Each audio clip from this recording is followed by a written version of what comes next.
آپ کا دشمن 11 سے 21 دن لگتے ہیں، 11 دن میں میکسیمم رزلٹ ملتے ہیں، لیکن 21 دن بھی آپ اس کو کنٹینیو کر سکتے ہیں. تو یہ آپ کا دشمن تباہ و برباد ہو جائے گا. آپ نے کرنا صرف یہ ہے کہ آپ نے سورہ لہب، بسم اللہ الرحمن الرحیم، تبت یدا ابی لہب وتب ما اغنا عنہ مالہ وما کسب، یہ پوری سورہ مبارکہ آپ نے 21 بار پڑھنی ہے.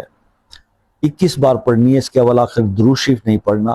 21 بار یہ سورہ مبارکہ پڑھ کر اپنے دشمن کی تصویر پر آپ نے دم کرنا ہے، پھونک مار دینا، دم کر دینا ہے، ٹھیک ہے.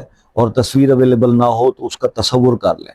آپ 21 دن یہ عمل کریں یا 11 دن یہ عمل کریں، آپ دیکھیں گے 11 سے 21 دن میں وہ انشاءاللہ، اگر وہ ظالم ہے، وہ آپ کی عزتوں کا دشمن ہے، آپ کی جان اور مال کا دشمن ہے، تو وہ تباہ و برباد ہو جائے گا. لیکن پھر میری ریکویسٹ